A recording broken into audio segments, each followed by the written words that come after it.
Hola, buenas tardes. Gracias por escoger la mesa redonda para informarse a esta hora. Hoy lunes, comenzando la semana, le informaremos en un primer momento sobre lo que ha sucedido en el oriente del país, específicamente en Santiago de Cuba, a un año del paso del huracán Sandy por esa provincia. Más adelante, en un segundo momento de la mesa, estaremos conversando en exclusiva con el politólogo intelectual prestigioso argentino Atilio Borón sobre varios temas que tienen que ver con la realidad latinoamericana. Comenzamos entonces con un trabajo precisamente que nos llega desde Santiago de Cuba, preparado por el Sistema Informativo de la Televisión Cubana, precisamente un trabajo contado desde Mar Verde, la playa por la que entró precisamente el huracán Sandy. Veamos. Hay pocos fenómenos naturales que tienen el poder destructivo de un ciclón. Su gran potencia puede ocasionar vientos sostenidos y en rachas de 300 kilómetros por hora, fuertes precipitaciones y olas gigantes. Cuando Sandy tocó tierra cubana en la madrugada del 25 de octubre de 2012 por las inmediaciones de esta playa Mar Verde y aún con el ojo del huracán en el mar, en Santiago de Cuba se sintieron vientos de más de 175 kilómetros por hora. Mientras el radar de la Gran Piedra detectaba rachas de más de 240 kilómetros por hora. Sandy fustigó esta tierra con ensañamiento. A un año de su paso devastador, nadie olvida aquel fatídico amanecer. Empezó primero por una racha de ráfaga de viento, de aire, fuertemente con agua. Fuerte racha, violentísima. El mar era un sonido, las olas. Esto era un infierno. Solamente el sonido y el ruido del mar era espantoso. La huella que nos dejó sigue siendo imborrable, pero lo cierto es que no doblegó voluntades y apostamos por la vida. Cuando nos llevó el techo y salimos corriendo, rápido mi mamá la traímos para aquí para la playa, el director aquí nos la hospedó en una cabaña hasta que nos la llevaron para allá, donde el lugar que la llevaron ellos, porque allí no había comunicación ni nada para coger el almuerzo, se lo dio todo el Estado, comida, la merienda, todo eso, el Estado. Sí. Las aguas han vuelto a tener la calidez y transparencia de nuestro mar Caribe, aunque la vida en sus profundidades también fue masacrada. El fondo marino antes tenía plantas, corales, que ahora realmente ya uno se tira y lo que ve múcara y arrecife en el mar y todo es cierto, no hay un coral, no hay una planta que se mueve en el agua, no se ve la naturalidad del mar. Los sinsontes hacen nido en árboles aún truncos. Sus trinos nos regalan una realidad distinta y gozosa. La vida no sigue igual.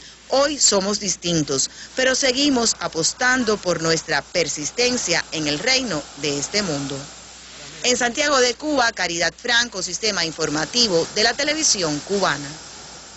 Bueno, los santiagueros sobreponiéndose al desastre que supuso Sandy y reconstruyendo esa provincia. Y precisamente Mundo Latino ha ido hasta allí para contar y describir lo que sucedió a partir de Sandy y posteriormente la recuperación que ha vivido esa provincia. Los realizadores contaron precisamente lo que tiene que ver con qué sucedió, cómo se vivió Sandy en ese lugar a partir de los testimonios de varios periodistas. Nosotros estaremos transmitiéndole este documental que dura 30 minutos y posteriormente regresaremos para la prometida conversación con el politólogo argentino Atilio Borón. Ahora le transmitimos el documental, enseguida volvemos.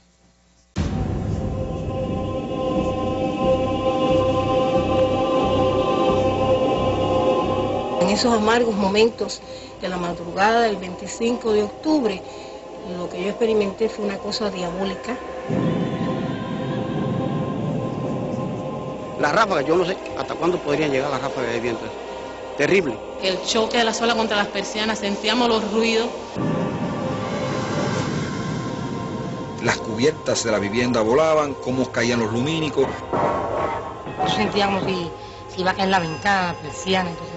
Nos albergaron porque dicen que lo que venía yo no aguantaba eso. Uno sentía que era muy fuerte y cualquier edificación podría sufrir daño. Mi casa en malas condiciones, Sandy arrasó con ella completamente, no me dejó nada del terreno limpio. Sandy, yo pienso que extremó la furia que traía con Santiago de Cuba.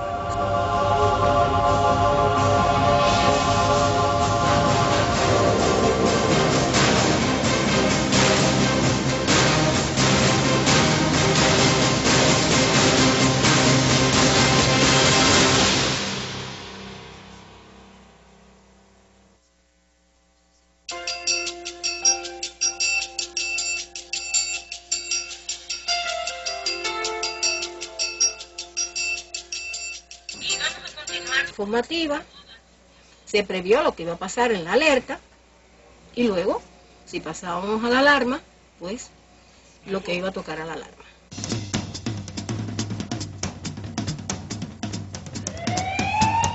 Nosotros primeramente comenzamos a evacuar el personal con problemas de salud, las embarazadas a término, evacuaron el 100%, los nefróticos. Nos reunimos con todos los trabajadores y también comenzamos la evacuación de todos los equipos para lugares más seguros.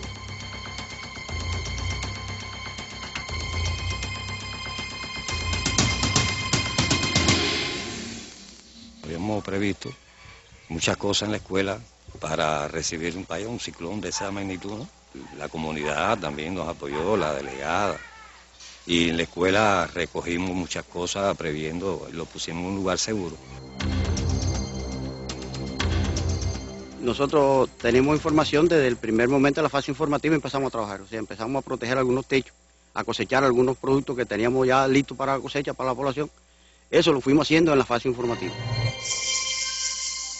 Estábamos informados con los partes meteorológicos, además con después que se activó ya lo que es el órgano de defensa del municipio, el órgano de defensa de la empresa, comenzamos ya las labores de preparación para enfrentar el huracán.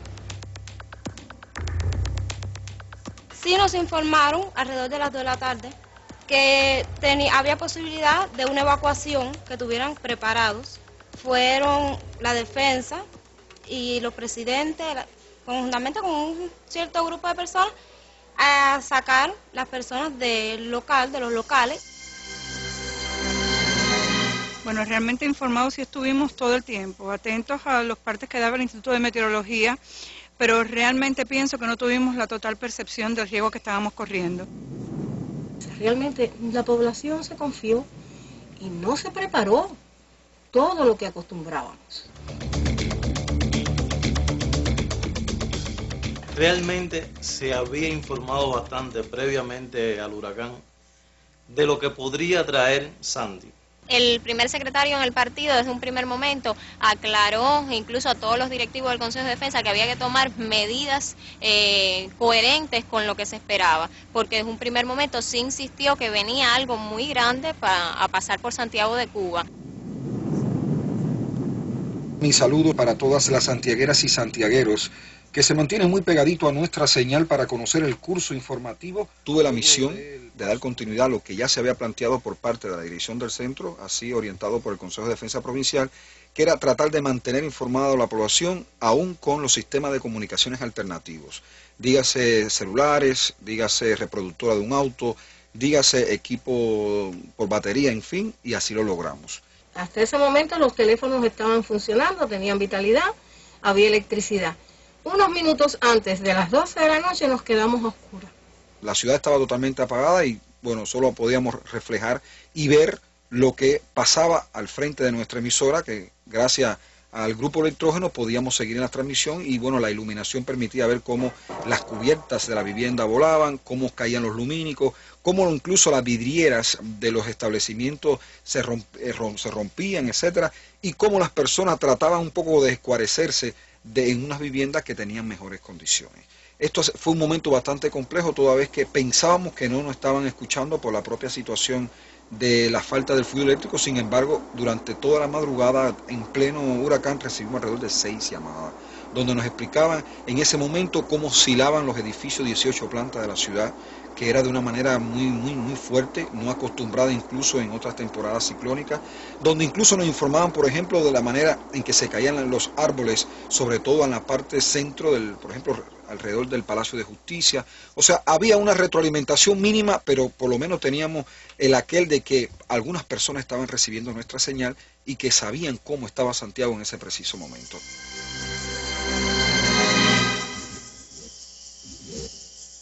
Y alrededor de 2:30 de la noche ya el mar había penetrado en toda la sala, en la parte esta de la sala de rehabilitación, el cuerpo de guardia, y comenzó a producir los daños. Nos preocupamos por la fuerza que tenía las olas, el choque de las olas contra las persianas, sentíamos los ruidos, nos mojábamos allá adentro también porque el mar, que nunca había subido hasta el socioadministrativo, entraba por el piso, pero bueno, nosotros allí firmes, defendiendo aquello allí.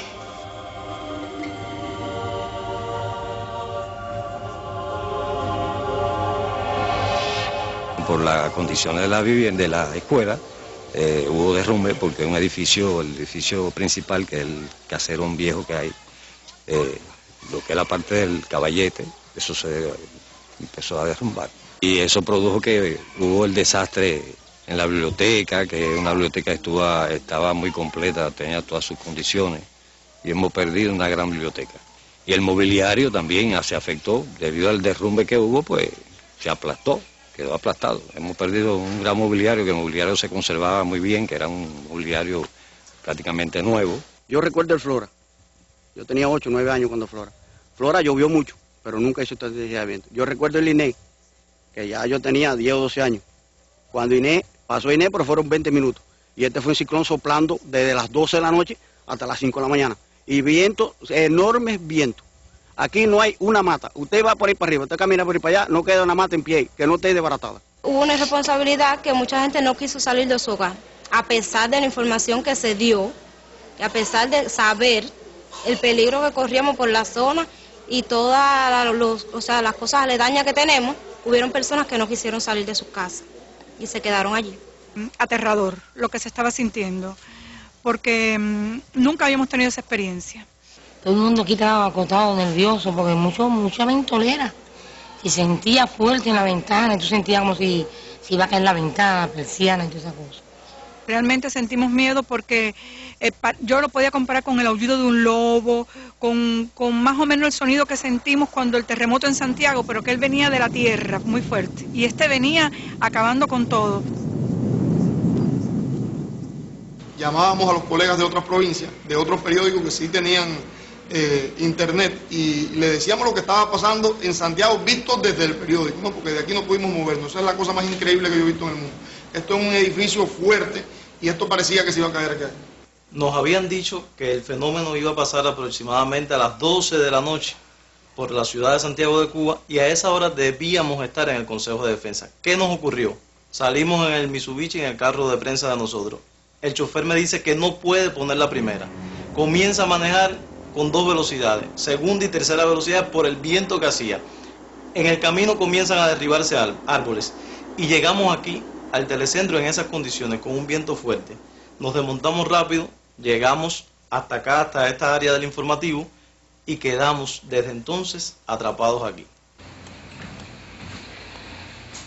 Por esta ventana estábamos nosotros transmitiendo todas las incidencias de San, pero por aquí pusimos el teléfono para que escucharan la fuerza de los vientos cuando hicimos el primer contacto en vivo durante el paso del huracán Sandy.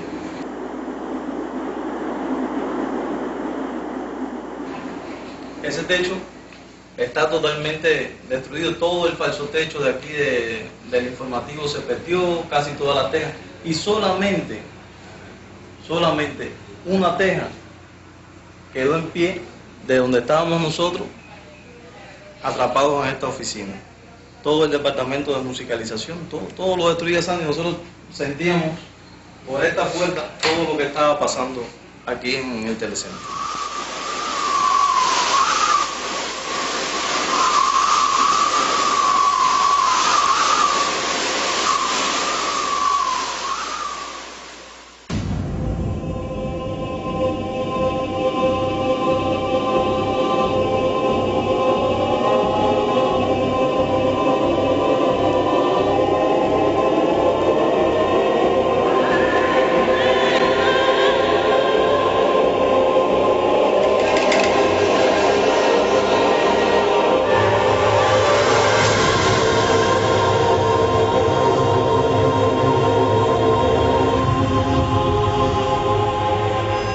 destrozos han sido millonarios.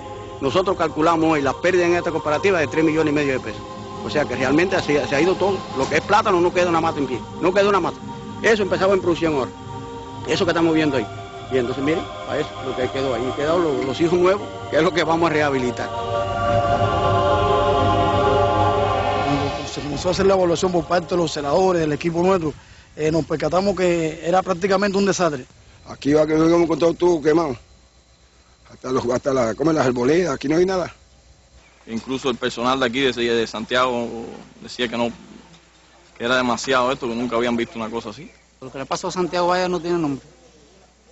Es una cosa que yo nunca lo había visto.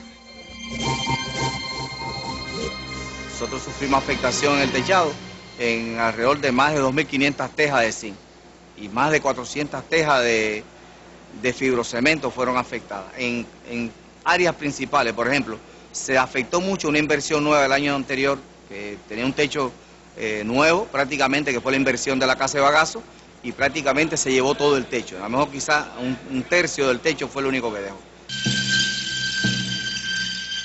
Cuando pasa el huracán yo me encontraba evacuada y me llegó la noticia que mi casa en malas condiciones, Sandy arrasó con ella completamente, no me dejó nada del terreno limpio. Ya donde me aporté, digo, ay, Anita, tú no vas a venirme a ver, yo estoy sola aquí, mi mamá, yo solo soy hija, venga a ver. Dice, no venga, que esto está aquí, que no hay nada. Pero digo a mi sobrina que está conmigo, digo, vamos. Yo quería coger motor, no podía. Bueno, en sí vine de la Pepito, vine con San Pepito. Cuando yo llegué a mi casa, yo no tenía casa. Todo era en el piso. Yo me quedé sin nada.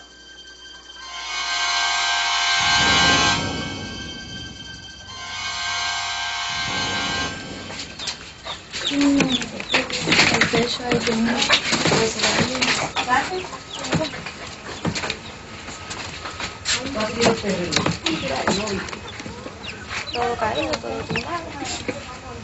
La casa sin techo. Y mira cómo quedó todo.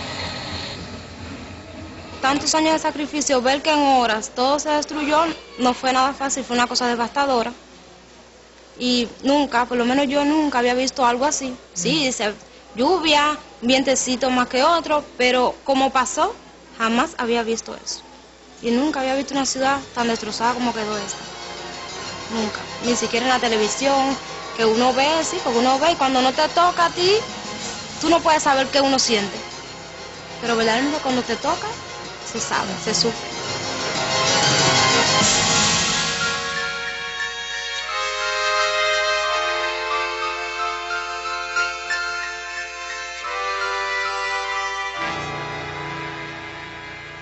Las personas en la calle se ponían, esa imagen nunca se me va a olvidar, la mano en la boca. Los ojos, la impresión de los ojos era terrible, era consternación lo que tenían las personas cuando miraban la ciudad, cuando miraban su techo desalojado, cuando miraban todo lo que se había construido en el piso. El pueblo entró en un estado de shock que realmente para nosotros informar y darle aliento a la población no fue fácil, porque los primeros que teníamos que estar convencidos y lo primero que teníamos que darnos ánimos éramos nosotros, ante este estado de shock que todos estábamos viviendo. Era una ciudad sin árboles, desolada, destruida, cuando se había hecho mucho por Santiago de Cuba.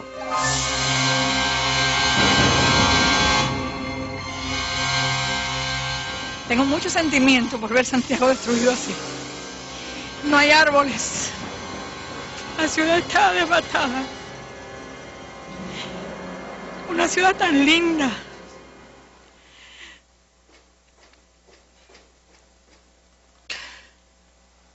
Fue triste. Fue triste.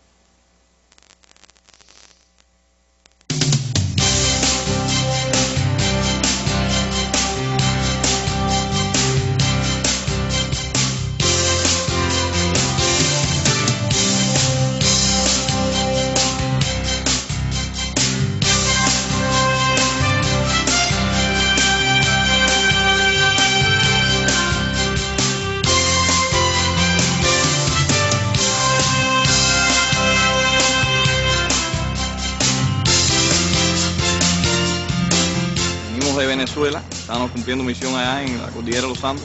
Fue rápido, ya nos avisaron a las 1 de la mañana de la situación que había aquí en el país, de arrancar para acá.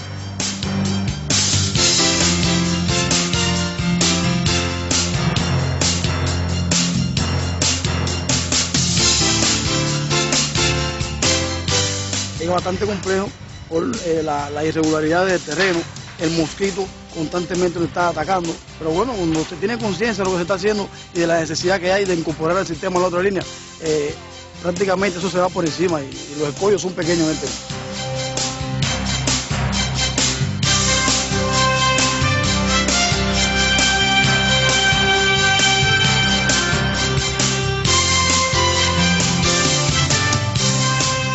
Hoy se trabaja con un gran espíritu de combate junto a todos los combatientes de las Fuerzas Armadas Revolucionarias, todos los trabajadores y todos los compañeros de otras provincias que de manera solidaria hoy comparten el combate.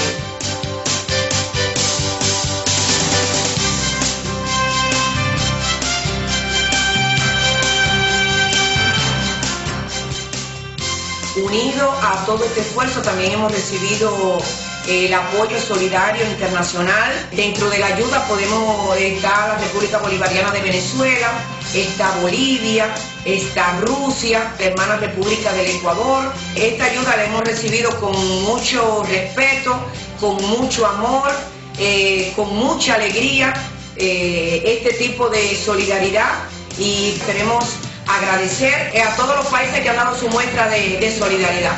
En nombre del pueblo de Cuba, en nombre de Fidel, de Raúl y en especial en el nombre del pueblo de Santiago de Cuba.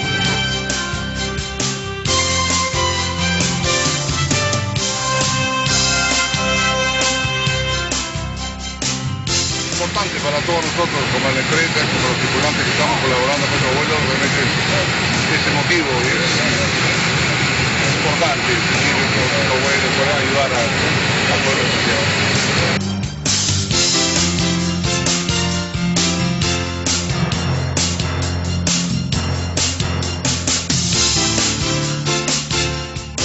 Eso nos vino muy bien, porque imagínense, quedamos. El pueblo de Cuba, por lo menos aquí en la zona de nosotros, ha sido inmenso el agradecimiento que tenemos a esos países, que gracias a ellos hemos tenido esas cosas que nos hacen falta a nosotros. Y yo me siento muy agradecida y contenta por haber recibido esta grata donación.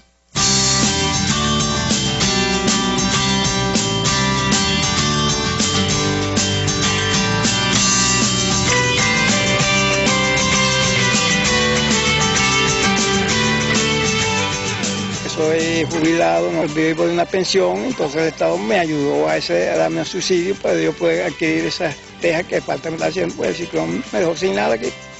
Y entonces, bueno, ya yo tengo mi casa techada, estoy, por lo menos ya no me mojo, ya tenemos una casa como la queríamos tener, ¿no? Con todos los beneficios de la casa.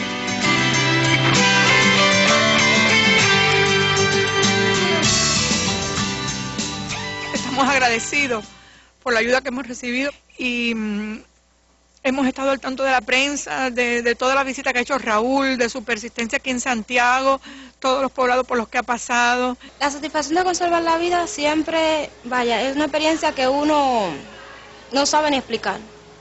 Porque uno dice, sí, la casa se cayó, estamos vivos. Esto estaba totalmente lleno de escombros, de piedra, de arena, y en menos de 4 días nosotros lo hemos limpiado. Estamos ahora en la fase del mantenimiento de los equipos y que llegue la electricidad para volver a dar los servicios. Estamos en la casa de una compañera de aquí mismo, de una vecina del barrio. La directora también dio un local allá en su casa, y la delegada también, y empezamos a reunirnos ya por la tarde. No vinieron todos, pero bueno, siempre vinieron algunos muchachos. Y ya así hoy, ya la mayoría está aquí ya. Ellos están en la mejor disposición, ellos tienen deseo de seguir adelante y nadie se echa para atrás.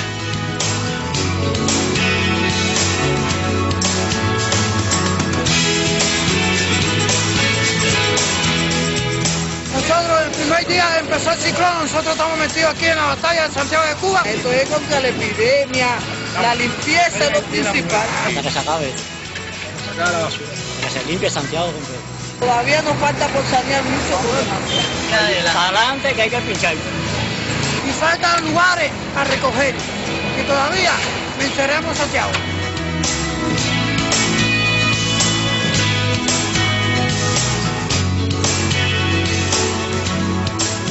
Ahora queda mucho esfuerzo, mucha unidad le hace falta a este pueblo para levantarse, para erguirse ante esta tragedia, y también el apoyo que tenemos incondicional de los dirigentes de nuestro país.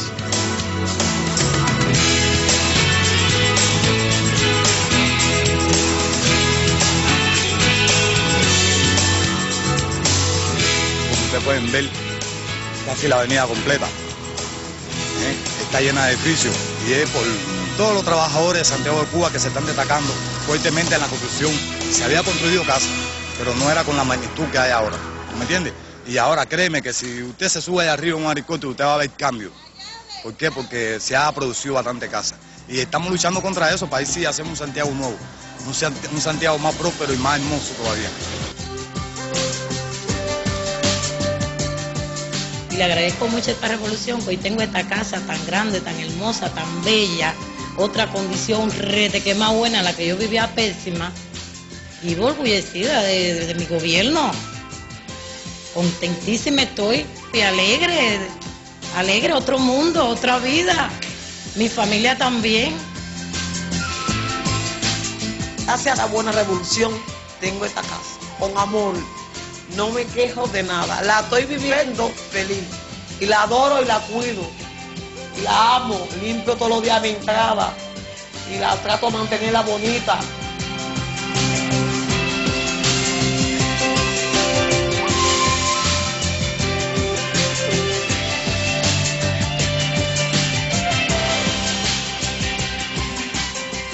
Hoy estamos hablando de un 50% prácticamente de los techos totales recuperados, un 15% de los derrumbes parciales y un 7% de los derrumbes totales de vivienda. De igual manera, se ha estado trabajando con mucha fuerza en la recuperación de las instalaciones sociales, o sea, todo lo que tiene que ver con los servicios básicos a la población vinculados a las actividades de la cultura, a las actividades de la educación, de las actividades de la salud pública, del comercio y los servicios, que vinculados, por supuesto, a la vida diaria de nuestro pueblo. En eso se ha estado trabajando con mucho rigor, y de igual forma también se ha estado incursionando en la solución a las afectaciones a la producción de material. Es uno de los grandes problemas que enfrenta hoy la provincia, y estamos con todo un programa vinculado a la recuperación de la industria de materiales del MICOM, y de igual forma a la industria de materiales de nuestros locales, de nuestro pueblo popular.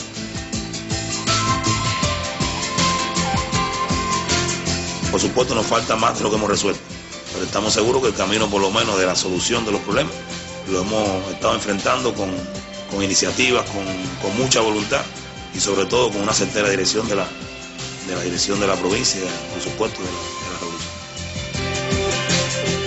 Todo va a salir adelante, nosotros tenemos conciencia y deseo y espíritu de trabajo para que esto eche adelante. Lo mío es esto, mi trabajo, ¿sí me entiende? Entonces hay que pensar en el trabajo, pensar en la familia y en todo para poder llevar adelante la obra. El sacrificio se olvida, solo queda la satisfacción del deber cumplido, como dice.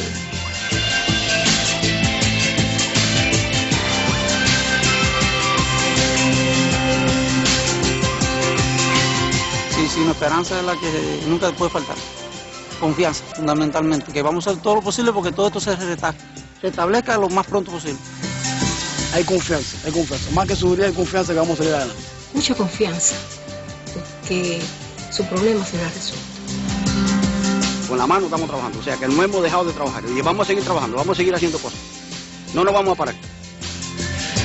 No, seguro que va a haber azúcar, y al menos los planes que teníamos, eso es difícil que lo podamos disminuir. Si no lo hacemos con más caña, lo hacemos con más rendimiento.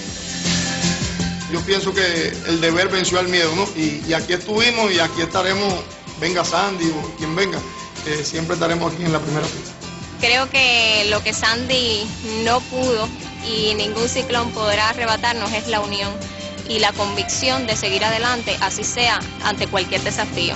Eso siempre es una premisa de todos los cubanos y en especial de Santiago.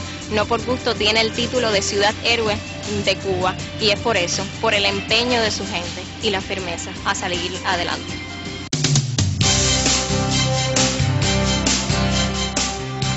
Y a las santiagueras y santiagueros les ratifico que edificaremos en primer lugar con su participación directa una ciudad cada vez más bella, higiénica, ordenada y disciplinada, a la altura de su condición de ciudad heroína, cuna de la revolución.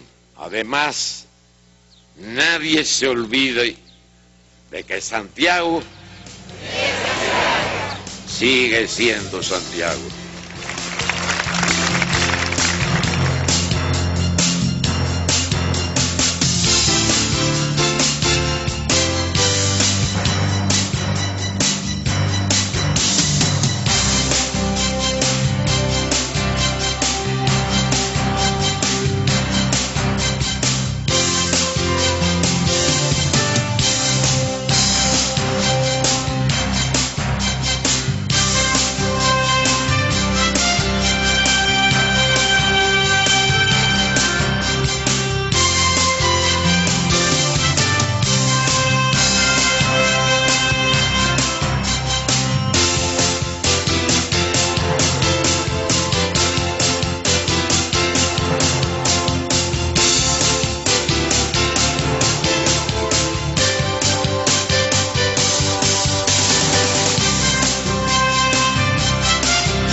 Este martes en la mesa redonda, Cuba frente a la trata de personas.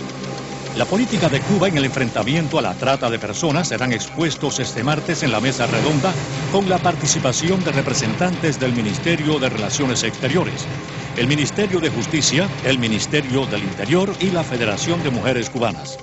Cubavisión Internacional y Radio Habana Cuba transmitirán este programa desde las 7 pasado meridiano. Y el canal educativo lo retransmitirá al final de su emisión del día.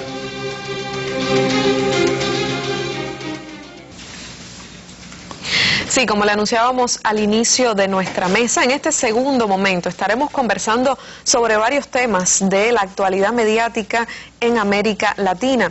Hay varios asuntos que están ocupando el análisis a nivel internacional de, como por ejemplo, lo que está sucediendo en Argentina a partir de la ausencia por enfermedad de la presidenta Cristina Fernández de Kirchner, el contexto de la revolución bolivariana en Venezuela y también varios otros asuntos que están ocupando la realidad mediática. No siempre tenemos la suerte de contar con intelectuales de tanto prestigio como esta tarde aquí en nuestra mesa. Atilio Borón, buenas tardes. ¿Qué tal, Cristina? Buenas tardes. Gracias por estar aquí con nosotros. Intelectual argentino, usted seguro lo ha visto disertar varias veces en nuestra televisión y también a través de la pantalla de la cadena hermana Telesur. Y Atilio Borón, que además de que es un conocedor de América Latina, un investigador de los procesos políticos y sociales de nuestro continente, es argentino y bien que conoce a su país. Por eso mismo quisiera comenzar por ahí. Argentina ha estado marcando la realidad mediática del continente y del mundo, tras la ausencia de la presidenta Cristina Fernández de Kirchner por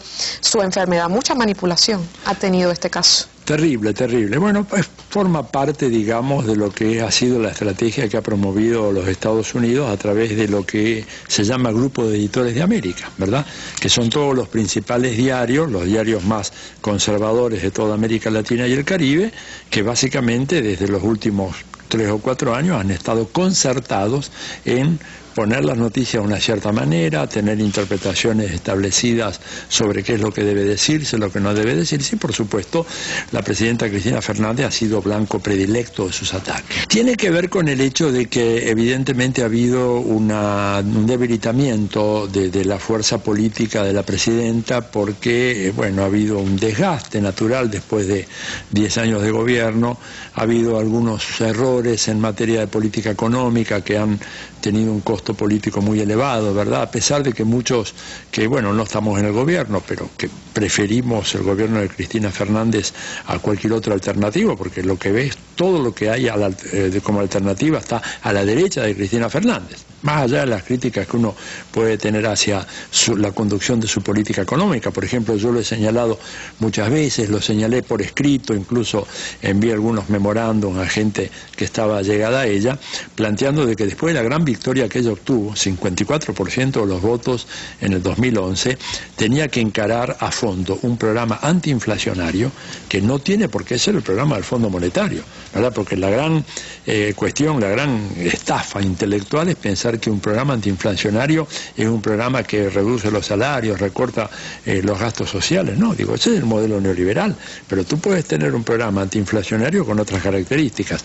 Lamentablemente no se hizo y tenemos una inflación muy alta que está perjudicando mucho al electorado de Cristina Fernández, que es la gente, digamos, de los sectores populares, las bajas capas medias. Tenía también que hacer una reforma tributaria que no la hizo, solamente después que en las elecciones primarias que hubo en agosto terminaron con un resultado negativo, ¿verdad?, para el gobierno, recién ahí hizo un pequeño arreglo cuando tendría que haber hecho otra cosa ya más de fondo de mucho antes. Entonces esto le ha ido restando popularidad, porque a pesar de que el gobierno hace un gran gasto social, la inflación se come los contenidos concretos de ese programa social, ¿no es cierto? Bueno, en este contexto, Amado Boudou, el vicepresidente, que además fue ministro de Economía, un hombre joven, con perspectivas, al menos cuando uno lo escucha hablar, parece un hombre con perspectiva política. ¿Cómo valora usted el futuro del proyecto de Cristina Fernández de Kirchner, o al menos el proyecto de la centroizquierda en Argentina?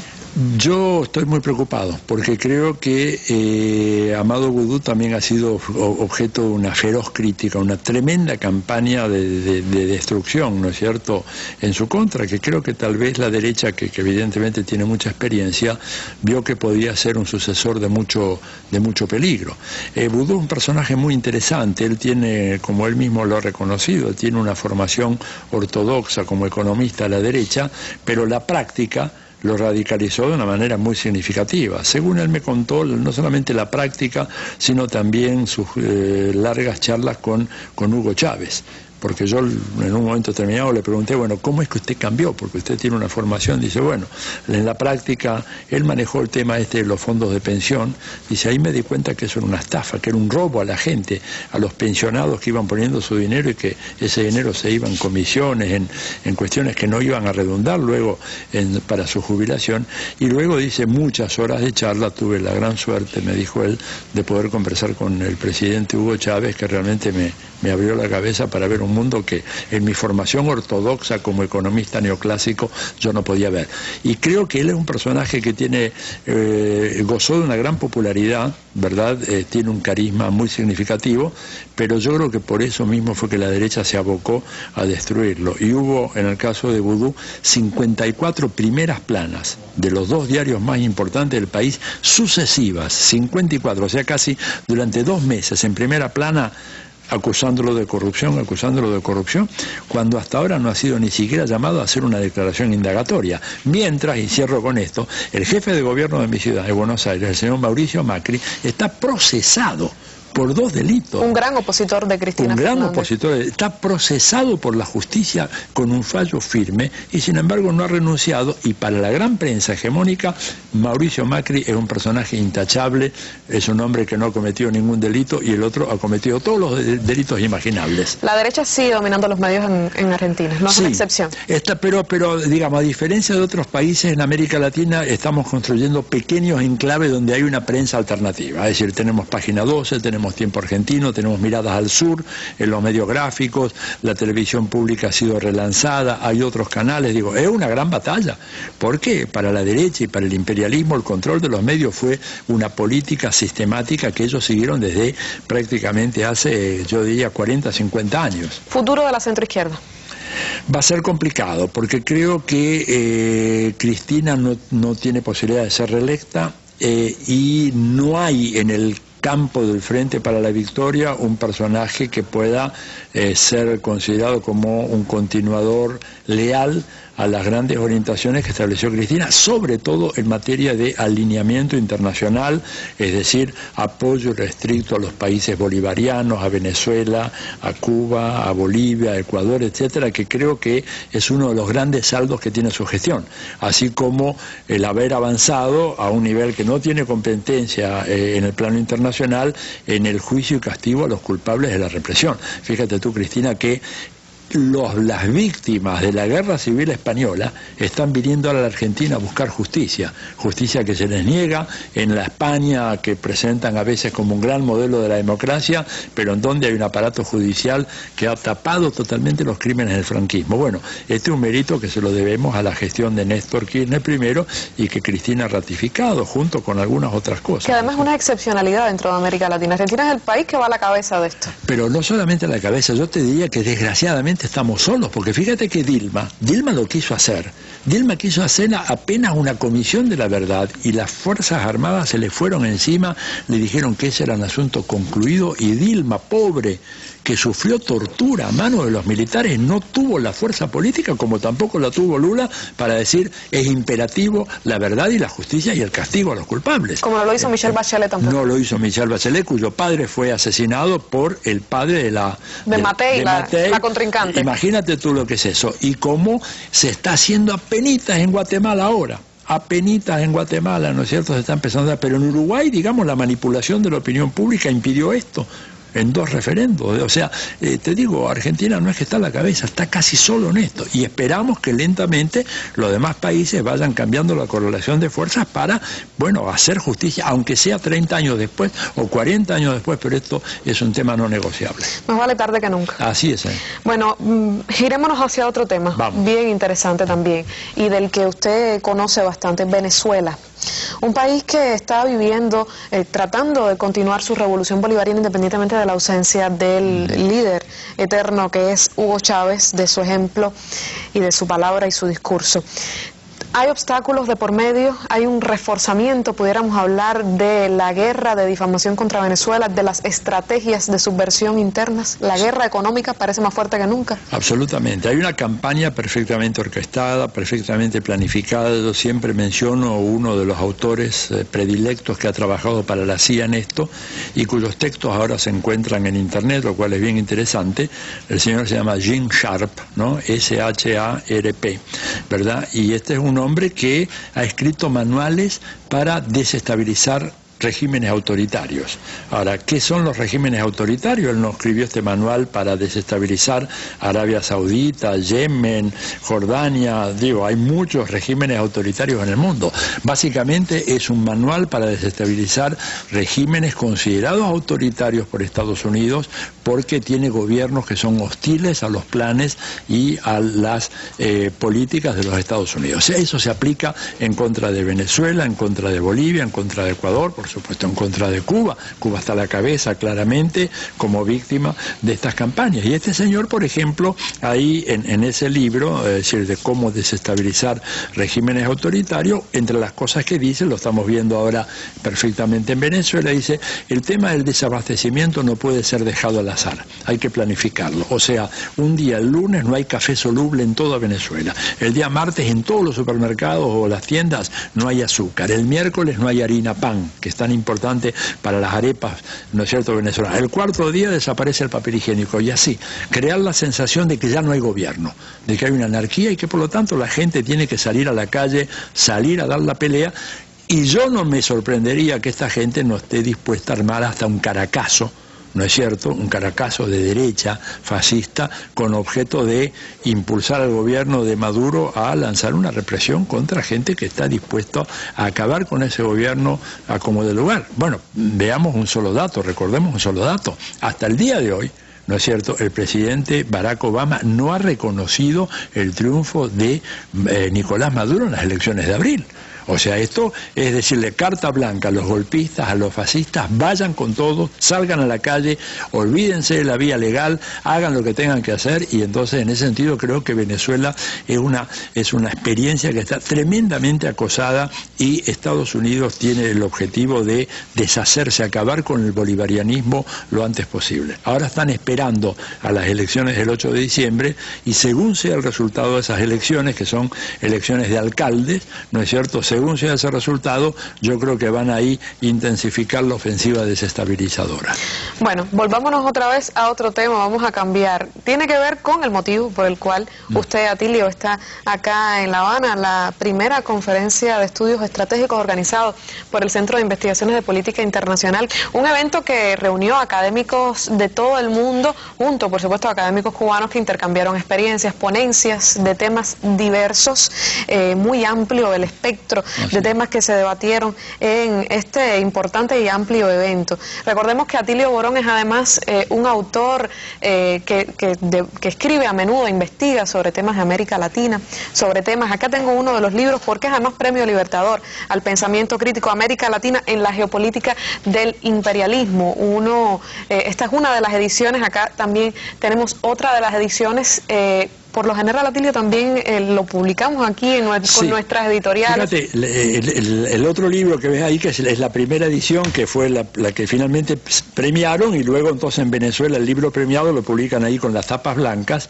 Yo cedí, en cuanto terminé el libro, antes de que fuera premiado ni nada, lo mandé acá para que lo publicara la editorial de las Ciencias Sociales en Cuba, y yo, como hago siempre, cediendo todos mis derechos, y absolutamente no quiero nada, sino que se garantice. Bueno, pero ha habido algunas demoras, así que espero que tal vez para la Feria del Libro lo podamos tener, porque es un libro que para los cubanos les va a interesar mucho, porque toca el tema estratégico que es fundamental para este país. Sí, y además yo misma he comprado muchos libros en las librerías cubanas de su autoría que abordan estos temas. Acá también El lado oscuro del imperio, la violación de los derechos humanos por Estados Unidos, que comparte autoría también. Otro de los libros que, bueno, de temas bien interesantes, las ciencias sociales y la necesidad de aplicarlas en los momentos actuales que está viviendo América Latina. ¿Hasta qué punto se está aplicando las ciencias sociales que tenemos de nuestros investigadores en los procesos políticos en América Latina? Mira, yo creo que Estados Unidos ha tenido una política muy coherente desde principios de los años 50. Fíjate de lo que te estoy hablando, ¿no es cierto? O sea, esta persistencia, esta perseverancia del imperialismo en formar a nuestros científicos sociales, comenzando por los economistas, pero luego siguiendo por los sociólogos, politólogos, antropólogos.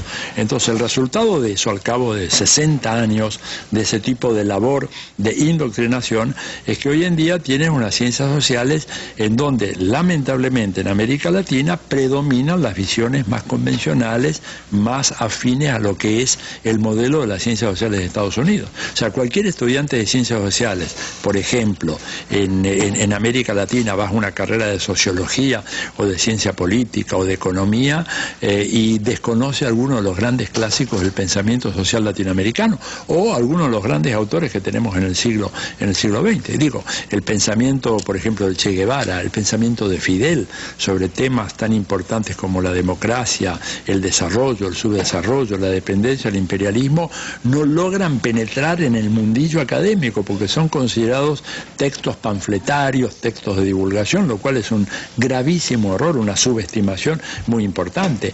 Mariátegui, por ejemplo, en las carreras de sociología en América Latina, solo por excepción logras tener alguna cátedra que estudie algo de Mariátegui.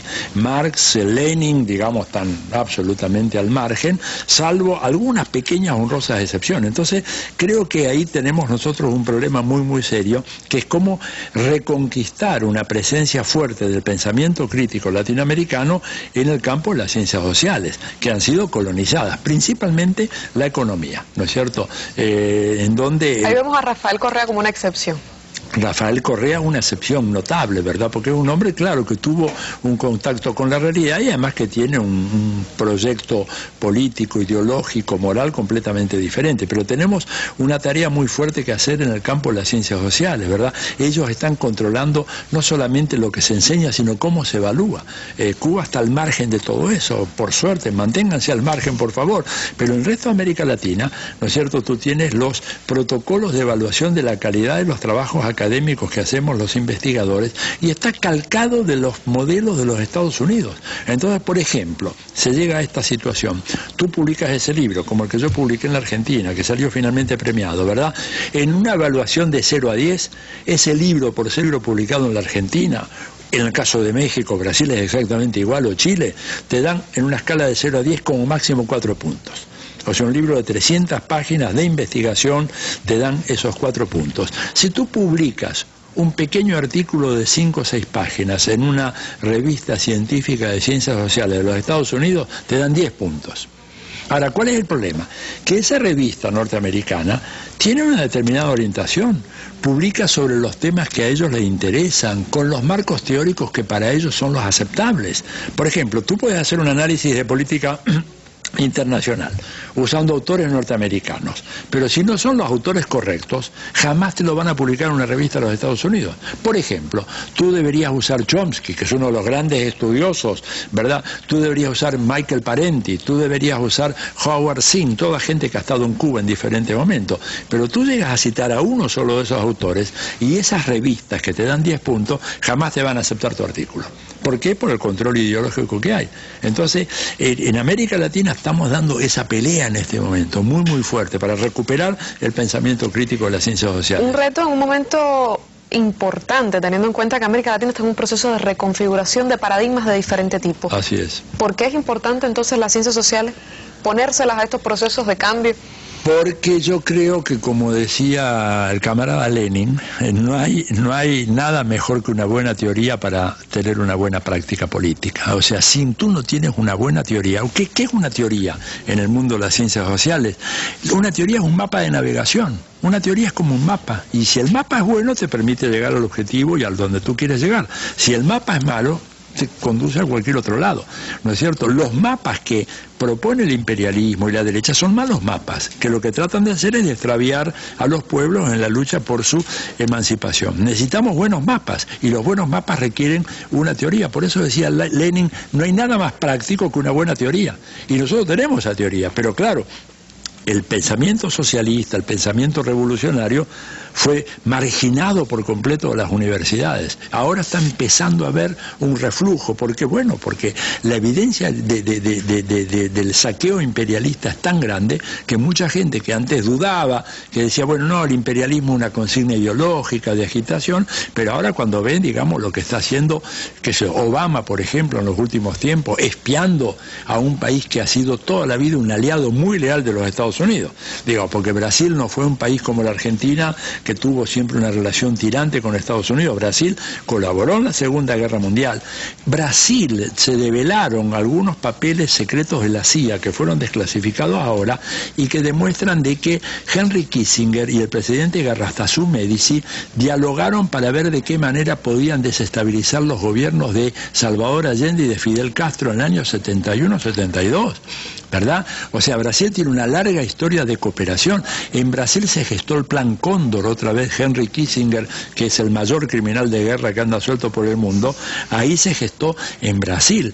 Y entonces, pese a eso, Estados Unidos espía a Brasil como si fuera un enemigo. Y esto ha motivado la respuesta de la presidenta Dilma, que no fue a la cena que había sido invitada y que me parece que abre ahora un espacio para reforzar una política antiimperialista que en Brasil siempre había sido algo que no era muy convincente, pero ahora se han dado cuenta que enfrente tienen un león y que si no lo neutralizan de alguna manera, el león se los va a comer. ¿Y cómo valora usted? A veces cuando uno ve el contexto internacional, por ejemplo en Europa hay un predominio de la tecnocracia, teniendo en cuenta que la crisis económica sí lo impone. Ahora mismo en Estados Unidos, tras este proceso de la crisis presupuestaria, vemos al gobierno, al propio ejecutivo Ejecutivo secuestrado por un grupo de ultraconservadores del Partido Republicano que lo que prefieren es un gobierno pequeño, poco gasto social, poco bienestar y una gran privatización de la sociedad. Eso es lo que dice el Tea Party y esos fueron los que tenían secuestrado al gobierno. Sin embargo, en América Latina estamos viendo todo lo contrario. Las ciencias sociales nuestras están preparadas para contar estas experiencias, para describir estas experiencias. Alguna vez leí, el subdesarrollo es la incapacidad para acumular experiencia. Y ahora mismo estamos viviendo procesos que hay que recordar, que hay que escribir y hay que describir desde el punto de vista científico. ¿Eso en qué momento está? Estamos en un momento particularmente difícil, ¿no es cierto? A mí me preocupa mucho, porque por ejemplo si tú vas a Bolivia, te vas a encontrar con una buena parte de la intelectualidad boliviana está en contra del gobierno de Evo Morales. Incluso a mí me han llegado a decir, para mi escándalo, y yo reaccioné de una manera muy enérgica y ardorosa, me han dicho, este es el gobierno más anti-indígena de la historia de Bolivia. No lo podía creer y me lo estaba diciendo uno de los más importantes pensadores sociales, incluso supuestamente de izquierda, de Bolivia. Y si vas a Ecuador el panorama no es muy diferente, te encuentras con la crítica del mundo académico al gobierno de Rafael Correa, y en Venezuela ni te cuento. Ándate tú a la Universidad Central o alguna de las universidades establecidas, vas a ver ahí si te encuentras un chavista. Entonces esto habla de que la academia como que se ha cerrado en sí misma, y los intelectuales de izquierda realmente creo que lo que les pasó fue cuando vieron un gobierno de izquierda realmente con sus logros y sus problemas, como que dijeron, no, esto no es lo que estaba en los libros, esto no es lo nuestro. Entonces yo creo que eso que tú dices, la capacidad de acumular experiencia, hoy en día está puesta en cuestión en la mayoría de los países de América Latina, lo cual habla de una gran lucha que vamos a tener que dar para adelante en los próximos años. Bueno, y por suerte tenemos autores como Atilio Borón para que la estén dando. Muchas gracias. Gracias a ti, Cristina. Muchas gracias por este diálogo. Es como para conversar mucho más tiempo. Desafortunadamente ya se nos ha terminado. Atilio Borón, que ha estado en La Habana en el contexto de la primera conferencia de estudios estratégicos organizado por el CIPI, el Centro de Investigaciones de Política Internacional. Se sienta bien en La Habana, Atilio Borón. Perfectamente bien. Qué bueno, siempre será bienvenido entonces. Muy amable, gracias. Gracias a usted. Ya a nosotros se nos acaba el tiempo. Recuerde que esta es una mesa redonda, siempre habrá espacio para usted. Hasta un próximo encuentro, que tenga buenas noches.